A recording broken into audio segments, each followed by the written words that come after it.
നിരുപാധികം കീഴടങ്ങണമെന്ന ഡൊണാൾഡ് ട്രംപിന്റെ അന്ത്യശാസനം തള്ളി ഇറാൻ യുദ്ധത്തിൽ മുന്നോട്ട് പോകുമെന്ന് വ്യക്തമാക്കിയിരിക്കുന്നു. അതേസമയം ഇസ്രായേൽ ഇറാനെതിരെ നടത്തുന്ന ആക്രമണങ്ങളിൽ അമേരിക്ക നേരിട്ട് പങ്കാളിയാകാനുള്ള തയ്യാറെടുപ്പിലാണ്. യുദ്ധം എന്തായാലും തുടരുന്ന സാഹചര്യത്തിൽ എത്രയാണ് യുദ്ധത്തിന്റെ ചെലവെന്ന് നിങ്ങൾ എപ്പോഴെങ്കിലും ചിന്തിച്ചിട്ടുണ്ടോ? ആരും കേട്ടാൽ കണ്ണു തള്ളുന്ന കണക്കുകളാണ് യുദ്ധത്തിന്റെ ചെലവായി പുറത്തു വരുന്നത്.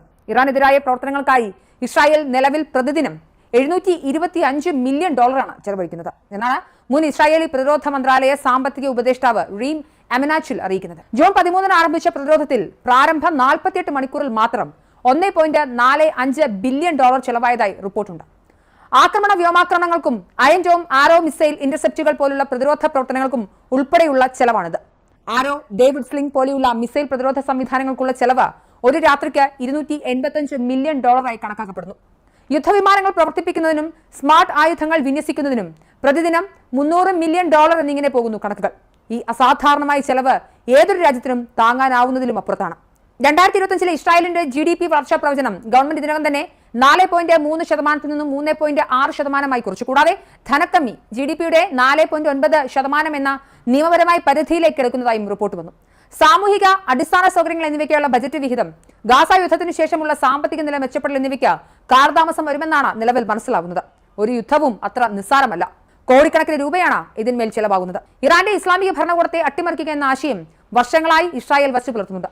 ഇറാന്റെ ഇസ്ലാമിക ഭരണകൂടത്തെ, നേതൃത്വത്തെ, പ്രത്യേകിച്ച് റവല്യൂഷണറി ഗാർഡുകളെയും അതിന്റെ ആണവ അഭിലാഷങ്ങളെയും ഒരു അസ്തിത്വ ഭീഷണിയായി ഇസ്രായേൽ കാണുന്നുണ്ട്.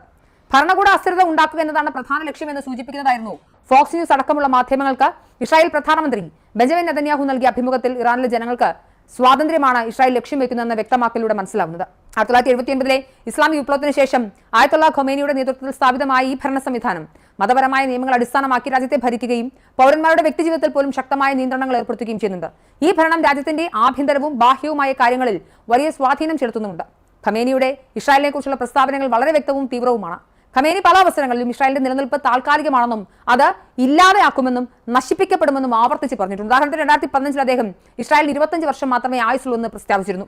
പിന്നീട് ഇസ്രായേലിന്റെ ആഭ്യന്തര പ്രതിസന്ധികൾ കാരണം ഈ തകർച്ച താൻ പ്രതീക്ഷിച്ചതിലും വേഗത്തിലാകുമെന്നും അദ്ദേഹം പറയുകയുണ്ടായി. മാരകമായ അർബുദം, ഡേഞ്ചറസ് ഡെഡ്ലി ക്യാൻസർ ട്യൂമർ എന്ന് ഖമേനി വിശേഷിപ്പിക്കുകയും വേരോടെ പിഴുതെറിയപ്പെടണമെന്ന് ആവശ്യപ്പെടുകയും ചെയ്തിട്ടുണ്ട്. ഈ പ്രസ്താവനകൾ പല പ്രസംഗങ്ങളിലും അദ്ദേഹം ആവർത്തിച്ചിട്ടുമുണ്ട്. പക്ഷേ ഇവിടുത്തെ യഥാർത്ഥ പ്രശ്നം സദാം ഹുസൈന്റെ ഇറാഖിൽ നിന്നോ ഗദ്ദാഫിയുടെ ലിബിയയിൽ നിന്നോ വ്യത്യസ്തമായി ഇറാൻ സർക്കാർ കൃത്യമായ രാഷ്ട്രം എന്ന നിലയിൽ നിലനിൽക്കുന്നുണ്ട്. എല്ലാ നിലവിലെ സാഹചര്യത്തിൽ ഇസ്രായേൽ നടത്തുന്ന യുദ്ധത്തിന്റെ ചെലവ് അധികരിക്കുന്ന സാഹചര്യത്തിൽ ഹിസ്ബുള്ള, ഹൂത്തികൾ, സിറിയയിലെയും ഇറാഖിലെയും മിലീഷ്യകൾ തുടങ്ങിയ പ്രോക്സികൾ പ്രതിസന്ധി സൃഷ്ടിക്കുന്ന സാഹചര്യത്തിൽ ഇറാന്റെ മതഭരണകൂടത്തെ താഴെയിറക്കുക എന്നതാണ് ഇസ്രായേലിന്റെ ലക്ഷ്യമെങ്കിൽ അതിന് കൊടുക്കേണ്ടി വരുന്ന വില വളരെ വലുതായിരിക്കും.